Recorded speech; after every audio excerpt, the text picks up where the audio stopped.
Theater of the Mind. The Transworld Haunt and Attractions Trade Show this year was, as usual, an awesome time. Chris Baker couldn't come this year, which was unfortunate, but Johnny Thunder and I still had a great time and didn't have to worry about getting kicked out of any restaurants for anything vomit-related. Our good friends, the brothers Dolashal, were there with the amazing mystery bottomless backpack of beers, and it was great to see Rob and Stacy from Necrotic Creations again after last year's hiatus.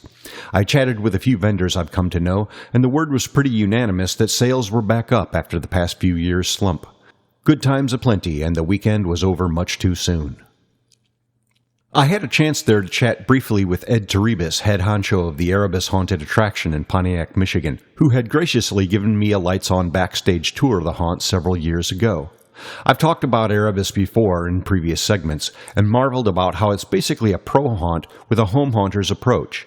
It's one of the few large-scale pro haunts where they make their own props. They take great pride in their creations and can rest assured that people will not go through noticing and identifying multiple props that they've already seen in other haunts. And there's just that great feeling that comes from the creative process, starting with an idea and seeing it gradually take shape and come to life. Home haunters do buy cool props, either because the artistry is out of their creative league or because they just don't have the time to put into building something. Unfortunately, some of us do have things like jobs we must go to, but I don't think I'm being presumptuous to think that if we had the unlimited time available, most of us would like to build the majority of our sets and props from scratch. This whole haunting thing, this madness we gleefully succumb to, is born out of love for expression through the creative process. And admit it, sometimes you just fall in love with something that you're building. You find yourself investing far more care and time into it than is necessary, lovingly detailing and refining it far beyond the point that any observer would notice at all. I think of this as the Pygmalion effect. If you're not familiar with the story, Pygmalion was a character in Greek mythology, a sculptor on the Isle of Cyprus, who was a disciple of Aphrodite, the goddess of love. He sought to make the ultimate statue of the goddess, so after making 100 or so test pieces from clay, he secured a block of the finest marble and went to work. He toiled day and night endlessly, and as the figure took form, he lovingly imbued it with the finest detailing of any statue he'd ever made, and this indescribably beautiful woman taking shape became the center of his universe. He named her Galatea, and gradually fell in love with her, and despaired knowing that she, being made of marble, could never return his love. When the festival day of Aphrodite came around, Pygmalion made his dedication and prayed to the goddess that if he could not find a bride who was as beautiful as his creation, he wanted to kiss Galatea and be turned to marble as well, so the two would be forever locked in eternal embrace. Aphrodite was deeply moved by the intensity of his affection, but, as the goddess of love, was a little more down with the passion of the warmer human variety, so when Pygmalion embraced his beloved Galatea, he felt her warm up and soften and become a real flesh-and-blood woman in his arms. The goddess herself officiated over their wedding, and the happy couple settled down and had a daughter and lived happily ever after, which is really quite an accomplishment in both Roman and Greek mythology, which is usually chock full of tragedy and despair and horrible death.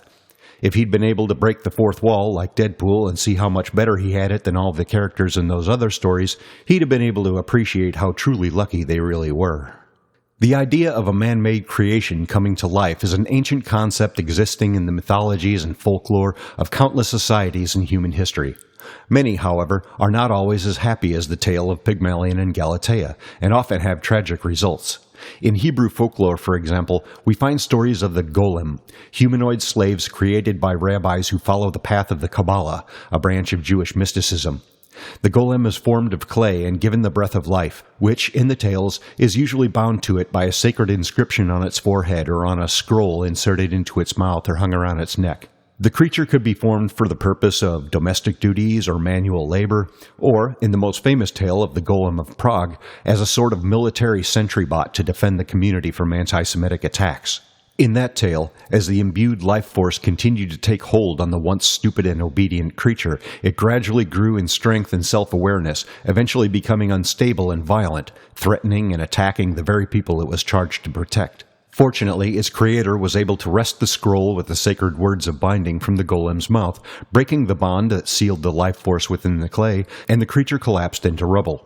According to legend, the chunks were not scattered or destroyed, but moved to some hiding place where they lie in wait to be reformed and reanimated if the need should ever arise.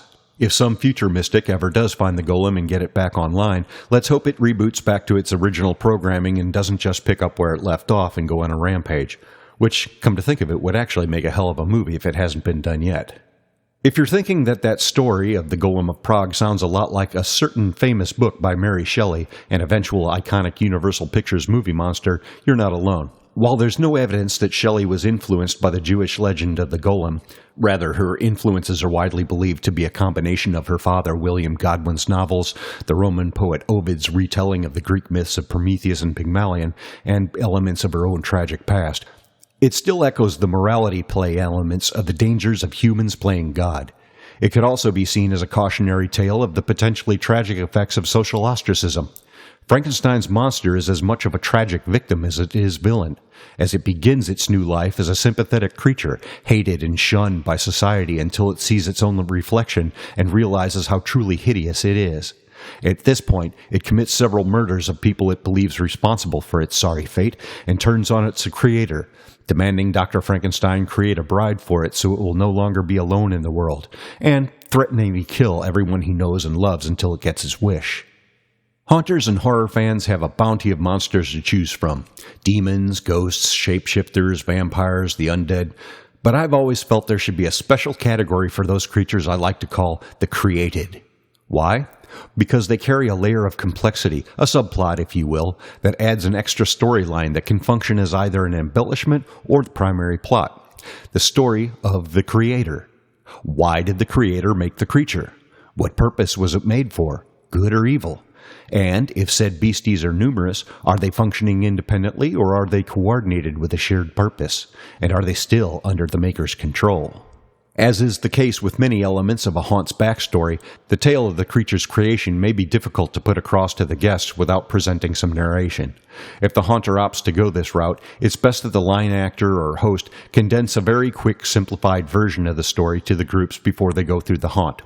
It's fine to include extra story details on a plaque or sign, or extra bits of narration or hints dropped by a talking prop, but you should always assume that no one's going to read or listen to that, and that these written or oral extras are simply an added value feature, like the so-called Easter eggs in movies, that may add to a haunt-goer's enjoyment but is not critical to their understanding and enjoyment of the haunt. Hopefully, your scenes, scares, and actors are good enough that people will be entertained whether they really know the backstory or not. As to whether the creations are independent or working together for a common malign purpose, there are ways to suggest coordination even if people haven't been clued into it ahead of time. For example, they enter a doll room, and several dolls move to menace and attack the guests. Okay, that's scary and creepy, but are they working together or are they all just vicious and possessed, each one acting out its own malice? Now, picture it this way. A doll turns its head to look at the guests, then turns its head to look at another doll, which turns its head to make eye contact with the first. Then they both look toward a third doll, which swivels its head to look at both the first and second doll, and then all three of them move their heads in unison to look directly back at the guests.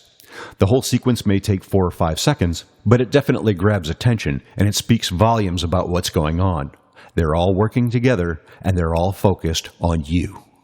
A lot of people will be sufficiently freaked out by this simple body language that they won't even need any overtly threatening moves by the dolls to be thoroughly scared by it.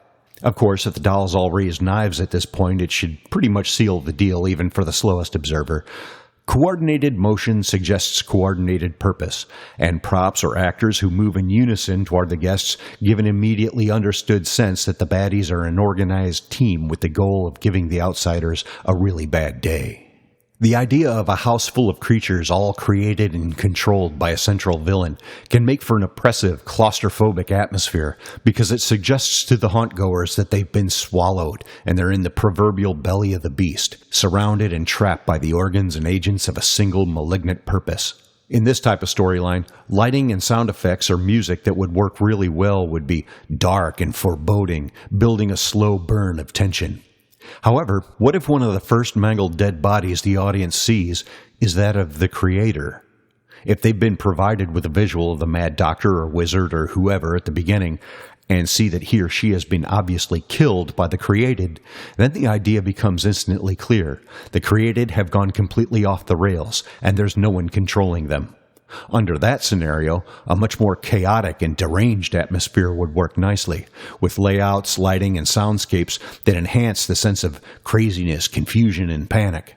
The creatures, no longer under any control, may be faster and behave more randomly.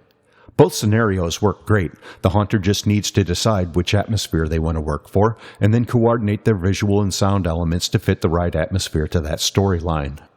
While the idea of created beings initially brings to mind images of evil dolls, puppets, robots, cyborgs, and voodoo zombies, not all malign creations need to fall into the anthropomorphic category. Many good horror movies and books have been made about outbreaks of other artificial life forms via genetic tampering, mutation, or mechanical self-replication. A containment failure in a bioresearch lab, for example, could result in the facility being overrun with hideous plant and fungal growth, consuming or infecting everyone in contact with it and spreading out of control. These scenarios tap into a fairly recent but widely understood fear of what happens when an alien species is introduced into a new environment with no known controls for it. Ask a Southerner about kudzu or Spanish moss. Ask any fisherman what happens if Asian carp, rock snot, or zebra mussels get introduced into a waterway. It's a disaster that's almost impossible to reverse. Now, apply that to a plotline involving an out-of-control bioweapon, a nanotech project, or genetically modified organism, and just go to town with it. Here, we tap into the Lovecraftian endgame of the search for knowledge going too far, and the hapless researchers reaping the nightmare harvest of terrible truths that were better left alone.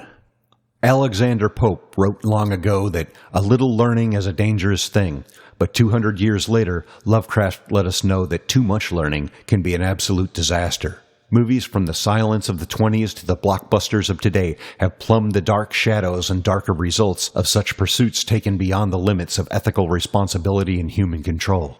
Ancient mythologies, folklores, and sci-fi and horror literature dating from Mary Shelley's Frankenstein, A Modern Prometheus, to the medical and science thrillers of Michael Crichton and Robin Cook all give us a glimpse of the horrors that can be unleashed when man steps beyond his boundaries and chooses to play creator with that most mysterious, awesome, and terrible force of all, life itself. The hazards of playing God with the very essence of life are more relevant now than ever before. With genetic engineering, artificial intelligence, and transhumanism no longer merely the stuff of weird fiction, but the topic of headlines and active research and development taking place even as we speak. Goblins, demons, and monsters of the underworld can be terrifying enough, but sometimes the most terrifying monsters of them all are not born, they are made, and they are made by us. So, haunters, what are you planning to make? Keep the ghost light burning. From the Theater of the Mind, I'm Revenant, and you're listening to Hautcast. I'm going now. Heaven help you. Please like and follow the podcast. Stalk us on Instagram, Facebook, and YouTube. Links in the description. And help us by sharing Hautcast with all your haunted Halloween brethren. Until next time, stay scary.